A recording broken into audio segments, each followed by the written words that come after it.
안에 밤부터 최고 20cm 이상의 눈이 내릴 것으로 예상돼 대설 예비특보가 내려졌습니다. 강원FC의 올 시즌 K리그1 개막 경기가 26일 대전에서 열립니다. 한층 안정된 전력을 바탕으로 2년 연속 상위권 진출을 노리고 있습니다. 의사 부족으로 속초의료원 응급실이 축소 운영되고 강원도 내 다른 공공의료원들도 인력난을 겪고 있습니다. 대안 마련 요구가 커지고 있습니다. 강릉시가 강원도의 환동해 본부에 강원도청 제2청사 승격을 공식 건의했습니다. 안녕하십니까. 뉴스데스크 강원입니다. 내일 새벽 0시를 기해 강릉과 동해, 삼척, 양양 그리고 강원 산지에 대설 예비특보가 발표된 가운데 내일 낮까지 많은 눈이 집중되겠습니다.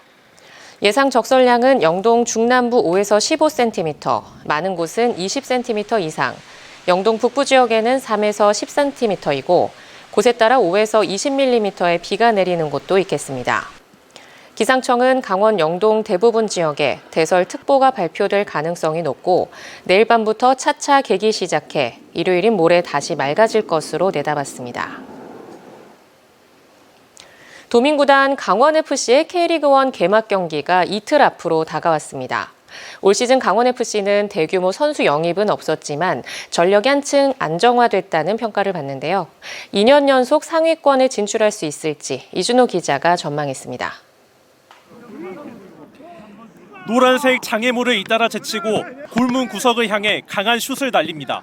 리그 개막을 앞두고 막바지 훈련 중인 강원FC 선수들입니다. 올 시즌 강원FC 전력의 핵심은 1선과 2선의 측면 라인입니다. 지난해 리그 최다 25개의 공격 포인트를 올린 김대원과 영플레이어상을 받은 양현준이 좌우 날개를 이룹니다. 여기에 빠른 발의 베테랑 정승용과 원주 출신 유망주 김진호가 뒤를 바칩니다. 리그 우승을 노리는 울산이나 전북 현대와 비교해도 무게감이 크게 떨어지지 않습니다.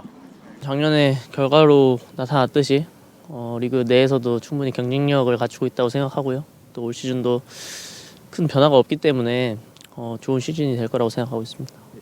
중앙 라인도 한층 두터워집니다.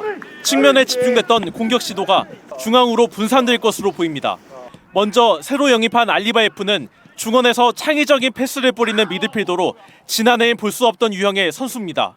최전방에는 공격수 디노가 부상에서 복귀하고 서민호나 케빈이 수비에 힘을 보탤 예정입니다. 저도 패스에 자신이 있고 알리바이프 선수도 패스에 자신이 있는데 그걸 이제 받아줄 수 있는 디노 선수가 있기 때문에 좋은 것들이 많이 나올 것 같고 수비진은 윤석영, 김영빈, 임창호 등 베테랑 선수들이 주축을 이룰 예정입니다. 최용수 감독은 올 시즌은 수동적인 역습 축구에서 벗어나 공격적인 경기를 선보이겠다고 밝혔습니다. 지난해 이 상반기 이후에 저희들이 상당히 많은 득점을 했는데 올해도 그 기조를 계속 유지하고 싶고 도전적이고 아주 자신감 넘치는 그런 축구를 하고 싶습니다.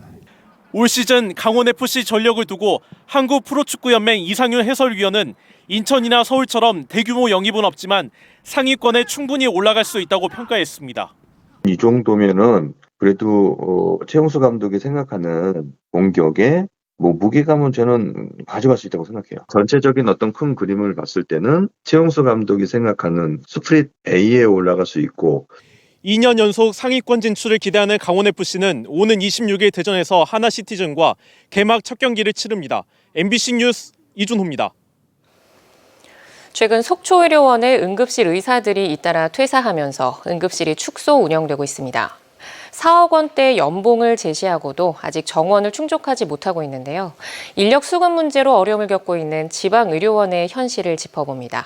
홍한표 기자입니다. 사다권 지역 주민들의 공공의료 중심인 속초의료원. 응급실 의사 정원은 5명인데 지난달 2명이 자리를 떠났고 다른 1명도 퇴사 의사를 밝히자 이달부터 응급실은 목요일에서 일요일까지 나흘만 운영하고 있습니다. 곧바로 연봉 3억 원의 채용 공고를 냈지만 지원자는 전혀 없었습니다. 결국 1억 원을 더 올린 4억 2천만 원을 내걸고 나서야 3명이 지원했고 이 중 1명만 채용됐습니다. 속초의료원은 3차 모집에 나서야 합니다. 최근 응급의학과 전문의 부족으로 응급실을 축소 운영하기로 한 속초의료원은 연봉의 대폭 인상이라는 그야말로 초강수를 꺼내 들었습니다. 강원도 내 공공의료원들이 의사를 못 구해 애를 태우고 있습니다. 강릉의료원의 경우 호흡기 내과 전문의가 1년 반 가까이 자리를 비우는 등 도내 다른 의료원의 인력 수급 문제도 상황은 비슷합니다.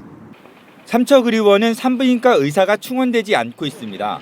전국적으로 의사가 부족한데 굳이 지방까지 내려올 필요가 없다는 겁니다.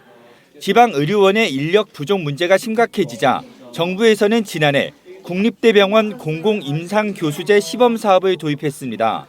강원도의 경우 강원대병원의 공공임상교수를 공공의료기관에 배치하는 사업인데 도내 4개 의료원에 18명을 모집할 계획이었지만 영월과 속초의료원에 3명만 채용됐습니다.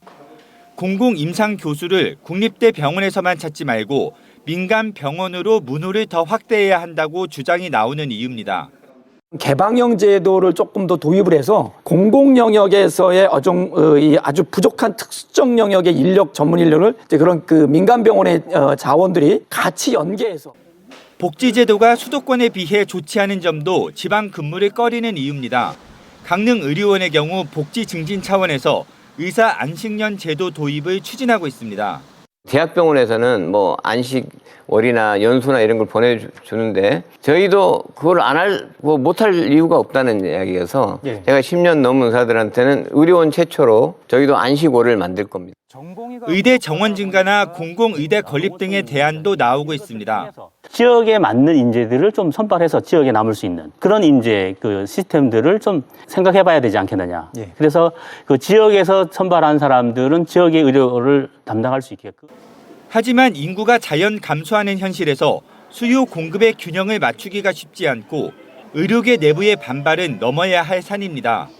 의사를 구하지 못해 문을 닫는 진료실이 늘어나는 지방의료원의 현실과 이에 대한 해법은 오는 26일 오전 7시 40분부터 방영되는 시사 프로그램 시사 반장을 통해 확인할 수 있습니다. MBC 뉴스 홍한표입니다. 강릉시가 강원도 환동해 본부에 강원도청 제2청사 승격 개청을 강원도에 공식 건의했다고 밝혔습니다.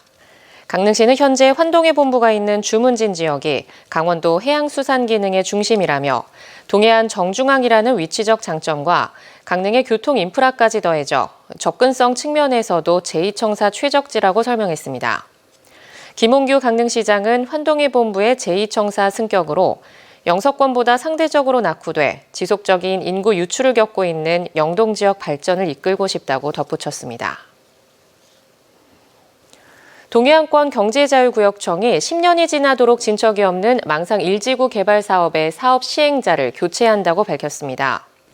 동해안권 경제자유구역청은 사업자의 자금 조달 어려움으로 인한 토지 경매 진행, 지역사회와의 갈등 심화 등으로 정상적인 사업 추진이 불가능하다며 토지 경매가 마무리돼 소유권이 상실되면 건실한 우량기업으로 사업 시행자를 교체할 계획이라고 밝혔습니다. 경자청은 현재 일군 건설사 등 2-3개 기업과 망상 1지구 사업에 대한 투자 협의가 상당 부분 진행됐다고 덧붙였습니다. 지난 15일부터 열흘 연속 도내 코로나19 확진자 수가 300명을 밑돌고 있습니다. 오늘은 오후 6시 기준으로 강릉 14명, 속초 16명, 고성 17명 등 211명이 확진돼 누적 확진자 수는 89만 7천 명을 넘겼습니다. 확진자 수가 안정적으로 유지되면서 병상 가동률도 15.1%로 10%대를 유지하고 있고 동절기 추가 접종률은 16.7%로 집계됐습니다. 3월 새학기부터 등교시 발열 검사와 급식실 칸막이 설치가 폐지됩니다. 강원도 교육청은 3월부터 등교 전 자가진단 앱 참여는 감염 요인이 있는 경우만 하고 등교시 발열 검사와 급식실 칸막이는 폐지하고 학교 자율에 맡기기로 했습니다. 또 마스크 착용은 자율로 하지만 일상소독과 환기, 관신군 관리는 계속 유지합니다. 개학 후 2주간 학교 방역 특별지원 기간에는 방역 전담 인력 배치와 물품 확충 등을 지원할 방침입니다. 속초시와 고성군이 물가 상승 여파 등으로 위축된 소비를 회복하기 위해 민관 합동으로 골목 상권 살리기에 나섭니다. 속초시는 다음 달 12일까지 시청과 유관기관, 사회단체 등이 참여해 골목 상점과 외식업소를 이용하는 가치 소비 캠페인을 실시하고 구내식당 휴무일인 매주 금요일 외식하는 날을 운영합니다. 고성군도 부서 회식, 전통시장과 상점가 장보기 행사를 실시하고 매주 2회 외식하는 날을 정해 각자 내기로 골목 상점을 이용하기로 했습니다. 삼척시가 LPG 화물차 신차 구입 지원 사업을 추진합니다. 삼척시는 대기오염 물질 저감을 위해 올해 모두 3,300만 원을 투입해 경유차를 폐차한 뒤 LPG 화물차로 교체하면 한 대당 100만 원씩 지원할 계획입니다. 지원 대상은 경유차 폐차 뒤 신차로 1톤에서 3.5톤 이하의 LPG 화물차를 구입하는 경우며 삼척시청 환경과로 방문 또는 우편 접수하면 됩니다. 강릉시가 강릉시청 앞에서 옥계 교차로에 이르는 국도 7호선 28km 구간의 4차로 확장을 추진합니다.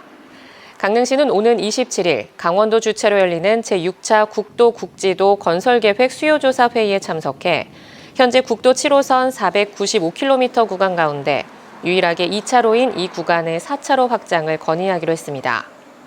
강릉시는 우선 강릉시청에서 강동면 상시동리까지 7.65km 구간을 강릉시가 추진하고 나머지 구간은 중앙정부와 협의해 확장을 추진할 계획입니다. 동해시가 민선 8기 시정 운영 방향과 중점 사업 등을 시민들에게 알리는 시정 설명회를 열었습니다.